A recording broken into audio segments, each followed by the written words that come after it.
viewers, today we are going to be talking of how to recognize a manipulative partner either in relationship or in marriage. This is Royal Care Counseling Outreach and your online counselor is here. I still remain Rachel. So let's talk about some manipulative language, or let me give instance of some manipulative languages. Number one, it is not you, it is me. They are trying to run away from accepting responsibilities for their actions. Number two, I don't know what you're talking about. You must have imagined it. When they are making you look crazy or silly, probably they are doing something wrong and you are trying to correct them. They turn to a manipulative way of saying, I don't know what you're talking about. You must have imagined what you're talking about. That's a sign, or that's part of the language of a manipulative person. Number three, you hear talk like, you are so selfish. The reason why we keep fighting is because of you. They are shifting blame and putting the blame on you. They are manipulating you emotionally. You start to question yourself. Am I selfish? Am I really wicked? Am I mean? You start questioning yourself. When your relationship or your marriage get to a stage where you start questioning yourself, your personality, then your partner is being manipulative. Number four, you hear languages like, if you don't attend that business dinner or that business lunch, it shows how little you care about advancing in your career. The fact that you don't attend a business dinner or a business lunch doesn't mean your career is not going to advance. So don't let nobody manipulate you by saying if you don't attend something, that means you don't want to advance in your career. That's another language you should take note of. Number five, you hear talks like, no need for you to be this upset. You're just overreacting. Whoa. When somebody is telling you that you have no right to be upset, nobody has the right to direct how upset you should be. But when your partner is telling you that you are just overreacting, you don't need to be this upset, that's a manipulative language for you to control how you are being upset. That means you limit the way you are being upset. Who does that?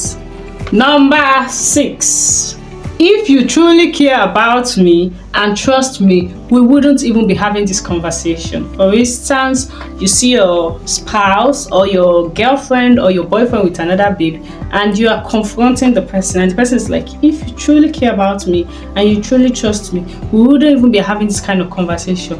Or, for instance, the person mismanaged funds and you are trying to make an inquiry. How did you manage these funds? And the person is telling you, if you truly care about me and you truly trust me, we wouldn't even be having this conversation.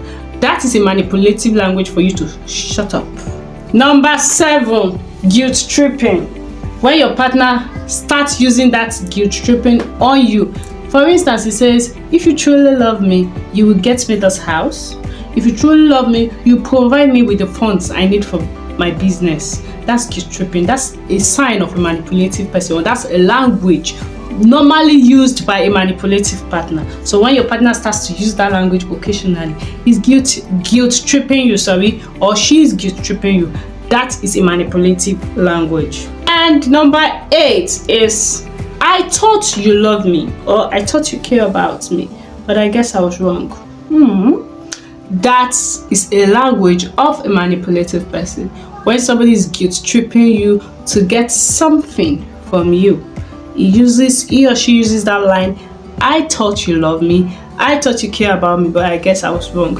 Immediately somebody says that to you, you start feeling the guilt and you tend to want to do what that person wants just because you find it difficult to balance your emotion. That's manipulative language. That's why it is affecting you emotionally. Let me define a manipulative behavior. A manipulative behavior is when an individual uses a controlling or influencing way on another person, concealing their true intention or plans towards that person, causing the other person confusion or unstable mindset. So when somebody is controlling you, causing you to be confused upstairs, that is a sign of a manipulative person or a manipulative partner, sorry. So let's talk about some signs or behaviors of a manipulative person. You know, we just talked about the languages used by manipulative individuals. So now we are going to be talking of the behaviors or some signs you use in knowing that this person is a manipulative person. Some of those signs of a manipulative person. Number one, when your partner is always lying, the person might be a manipulative person. Number two, denial. When the person is never accepting blames or responsibility, the person is always claiming you are imagining things up there, just like I said in the languages of a manipulative person. The person feels you are imagining, I don't know what you're talking about. The person is always in denial. That is a sign of a manipulative person. Number three is passive aggression. The person is always aggressive. You're trying to get information or clarity, and the person is aggressive. The person is yelling at you, is angry unnecessarily, and you're wondering, I'm just trying to have an information. Why are you aggressive? That is a manipulative sign for you to keep quiet and don't question them. Another behavior of a manipulative person is control freak. When your partner is a control freak, the person always dictates what should happen or should not happen in the relationship or in the marriage. That is a manipulative person in action. We also have withdrawal or silence. When your partner all of a sudden demands for something and you refuse to grant that request, and the person decides to go on silent treatment or decide to withdraw from you. You try to have conversation with the person is not forthcoming. At the end of the day, you get frustrated, please. You get frustrated and you do what the person wants, then the person comes out of that withdrawal mood or that silent mood and starts to relate with you. That person just manipulated you to get what he or she wants from you. Another behavior of a manipulative person is criticizing. The person is always criticizing you. Sometimes it results to verbal abuse. The person doesn't see anything good in whatever you do. Whatever you do, the person always looks for one fault or the other. The person is always criticizing you. That's the sign of a manipulative person. The person is trying to tell you that he or she is better than you, and no matter what you do, you can never achieve it or you can never get it. That's a manipulative person in action. The next one is hypocritical. I don't know if you all know of hypocrites. When you say somebody is an hypocrite, the person means A, but the person is doing B. When your partner is behaving like that, is hypocritical in nature, that is a sign that your partner is a manipulative person. The last behavior I'm going to be talking about is getting your partner out of their comfort zone. You notice your partner is doing well than you in one area or the other, and because your ego or your pride can't just accept it, you decide to look for a manipulative way or talks to withdraw the person from that comfort zone so that you can be bossy. That control freak of yours, that controlling nature of yours can work effectively. That's where you hear those languages like, I thought you loved me. I thought you cared about me. If you do, you will leave that your job or you quit that job just for us to work effectively. That's a sign of a manipulative person. Let me talk about some methods of manipulation. Number one is seduction and sexual manipulation. Sex is one of life's most lovely gifts given to man for the purpose of building trust, mutual relationship, mutual bond, and intimacy. But when it is being used in another way, it might be harmful to an individual. Seduction and sexual manipulation is getting an unwilling person to have sexual intercourse with you, either by the use of drugs, use of alcohol, or sex. It will be surprising for you to know that some partners punish their spouse, their boyfriend, their girlfriend using sex. When sex is being gotten from either verbal abuse or use of manipulative language against the other person's will, that is manipulation in action. Number two is suggestion manipulation. Suggestion is a strategy that is usually adopted by psychologists and counselors to help in providing solutions for clients. But when we talk of manipulation, when manipulation is added to the suggestion, that is an intimidating strategy to make somebody feel bad about themselves in order for the person to act the way you want the person to act. You might abuse the person verbally and the person feels, am I not good enough? When your partner, I said it before, that when your partner leads you to a stage where you start asking yourself, you start to question yourself, that am I not good enough? Am I not accountable enough? Then there is a problem. Manipulation is taking place. Take note of that, please.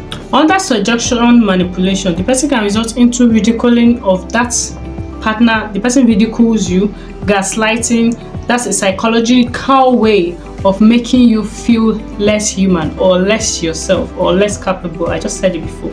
Those are the two ways a suggestive manipulation works.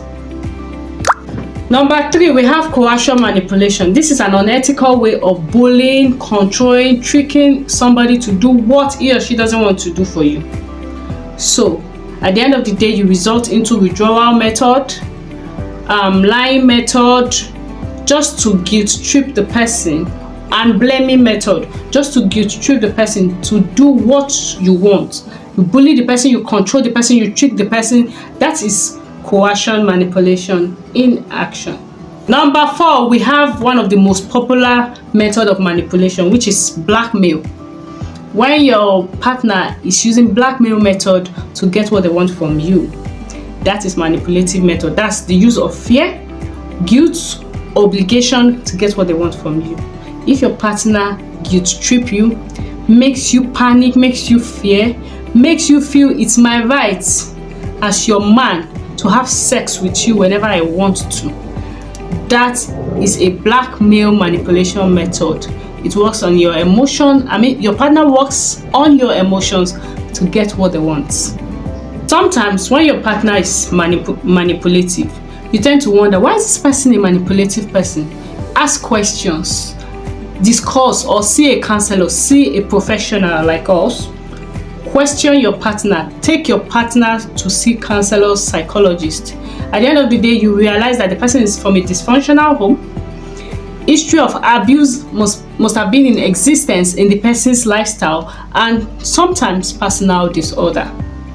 Now, let me teach us method to outsmart a manipulative person. Maintain composure. A calm demeanor can disarm a manipulative partner. Do you know that? So when somebody is reacting in a provocative method, do not allow your emotions to react in a provocative way. Just be calm. No matter how the person is using those manipulative languages on you, just stay calm. Maintain your steeze and composure. Number 2, practice active listening. So no matter how the person is using their emotional talks to blackmail you or to convince you into doing things you don't want to do, just practice more of the listening. Don't be swindled by their emotional appeal. Just do more of the listening and behave like you're actually learning something. But don't let emotions override you. Number 3, ask questions. No matter those their manipulative languages they use on you, that we shouldn't be having this conversation if you trust me and believe in me. Don't allow those manipulative languages get to you. Still ask questions. Some of those manipulative languages are to make you keep quiet or shut up. So don't let that get to you. Still question. Ask for clarity. Are you trying to tell me that if I don't attend this dinner, that means my career is not going to go? Are you trying to tell me that if I don't do this for you, meaning I don't love you? Seek for clarity. Number 4, set and maintain boundaries. Clearly define your boundaries and stick to them. No matter their emotional appeals, no matter their blackmail, no matter their suggestions, no matter their coercions, stick to your boundaries that you have set. Do not shake. The moment you deviate from your boundaries, they know that, okay, I can always appeal to this person's emotion and the person is going to change because of me. Number 5, the last but not the least, seek professional support. If you are faced with a manipulative partner, don't forget to book a section with Royal Care Counseling Outreach. Or if you have any therapist, see your therapist or see your psychologist. And here we come to the end of today's counseling outreach program. Don't forget, if you're new here, don't forget to click or hit the subscribe buttons for more educative information from Royal Care Counseling Outreach. We're available on all social media platforms, and we are available for counseling. If you need counseling of any choice, don't forget to give us a ring. And we host counseling outreach programs, so don't forget to book us for your programs. I still remain Rachel. Bye.